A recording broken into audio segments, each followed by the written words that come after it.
पहुंचे थे रक्षा करने के लिए, और आज जब परीक्षित को श्राप लगा तब फिर भगवान पहुंच गए किस रूप में? सुखदेव जी के रूप में। तत्रा भगवान व्यास पुत्रो,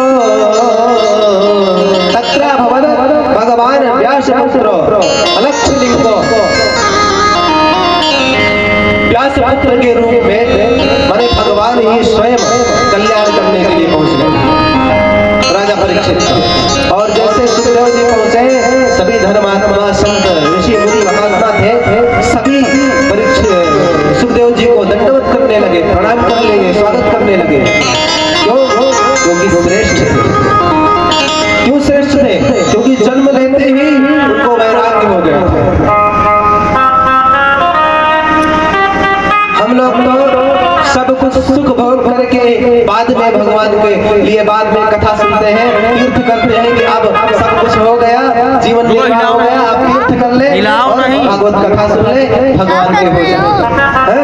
लेकिन सुखदेव जी महाराज जन्म ही नहीं लिए जब तक भगवान की कृपा नहीं प्राप्त हुई। भगवान आकर के जब तक नहीं बोले हैं कि मेरी माया स्पर्श नहीं करेगी, तब तक सुखदेव जी जन्म ही नहीं लिए। 12 वर्ष तक माँ के घर में ही रहे आए और जन्म लिए, जन्म रहते ही वैराग्य, माता पिता की तरफ देखा ही नहीं, कोई माया का प्रभाव नहीं, जन्म लेते ही वैराग्य धारण, जंगल की ओर चल पड़े और जंगल में जाकर के समाधि लगा करके बैठ गए।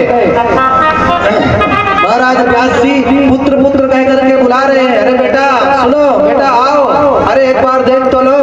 लेकिन प्रतिध्वनि वृक्षों से आ रही है, लेकिन सुखदेव जी मुड़ करके नहीं देखा। तो ऐसे वैराग्य संपन्न डालो, वीडियो बंद कर देते हो जब मना कर रहा हूं। महात्मा सुखदेव जी तो सबसे श्रेष्ठ है, और हमारे यहाँ सनातन धर्म में श्रेष्ठ की ही पूजा है। तो जो है सुखदेव जी पहुंचे, सब संतों ने प्रणाम किया, सुखदेव जी का स्वागत किया। राजा परीक्षित ने भी जब देखा कि सभी संत महात्मा प्रणाम कर रहे हैं, तो उन्होंने भी आकर के स्वागत किया और दंडवत किया, पाद्यार्घ आचमन आदि से पूजन किया, जो सामग्री उपलब्ध थी पूजन सत्कार किया, और तुरंत प्रश्न कर दिया, म्रियमाणस्य किम कर्तव्यम, मरण धर्म का क्या कर्तव्य है? तो सुखदेव जी, क्योंकि संत ज्यादा देर टिकते नहीं है और विरक्त संत हैं, ज्यादा देर टिकते नहीं है, इसलिए संत महात्मा आए स्वागत सत्कार करो, ऐसा नहीं कि आए तुरंत प्रश्न कर दो, ऐसा भी नहीं होना चाहिए।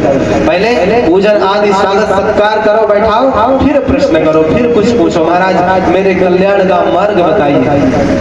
राजा परीक्षित यही किए, पहले स्वागत किए, पूजन आदि किए, फिर कल्याण का मार्ग पूछे, क्या कल्याण का मार्ग बताइए। तो परीक्षित पूछ पड़े कि म्रियमाणस्य किम कर्तव्यम, मरण धर्म का क्या कर्तव्य है। और ये प्रश्न खाली राजा परीक्षित का नहीं है, ये हम सब का प्रश्न है, क्योंकि हम सबको मरना है एक न एक दिन, इन्हीं 7 दिन में हम सबको एक दिन मरना है। लोग तारीख पूछते हैं, मुहूर्त पूछते हैं, हम कहते हैं, हमारे गुरु जी बोला करते हैं कि ऐसा मत करो, मुहूर्त मत, जो मुहूर्त में कथा रख लो वही सुंदर मुहूर्त है। जिस दिन से सत्संग सुना, कथा सुनना प्रारंभ कर दो, वही सुंदर मुहूर्त है। और कहीं मुहूर्त निकालने के चक्कर में तुम्हारा ही मुहूर्त बन गया जाने का, तो फिर क्या होगा। इसलिए जो सुंदर मुहूर्त है, कहते हैं पौष में भागवत कथा क्यों हो रही है, ये बहुत अच्छा समय है। इस समय रामचंद्र भगवान का प्राण प्रतिष्ठा होना है। अभी पुनर्वसु नक्षत्र में हमारा 6वें दिन पड़ेगा, जिसमें भगवान का मंगल विवाह संपन्न होगा इस भागवत कथा में 22 तारीख को 6वां दिन पड़ रहा है ना। 6वें 5वें दिन भगवान का रुक्मिणी मंगल होगा, भगवान का विवाह होगा कथा में। कल जन्म है और 5वें दिन भगवान की मधुर मधुर लीलाएं, गोवर्धन पूजा और 22 तारीख को भगवान का रुक्मिणी मंगल। तो उधर भगवान सीताराम जी का प्राण प्रतिष्ठा होगा, इधर भगवान का विवाह होगा। कितना अच्छा बात है। और भगवान रामचंद्र जी का पुनर्वसु नक्षत्र है 22 तारीख को। पुनर्वसु नक्षत्र में भगवान राम जी का जन्म हुआ था और जन्म नक्षत्र में ही भी भगवान की प्रतिष्ठा हो रही है। पुनर्वसु नक्षत्र भगवान राम जी का जन्म नक्षत्र है और पुष्य भरत जी के नक्षत्र है। भरत पुष्य नक्षत्र में भरत जी का जन्म हुआ। पुष्य आश्लेषा नक्षत्र में इनका जन्म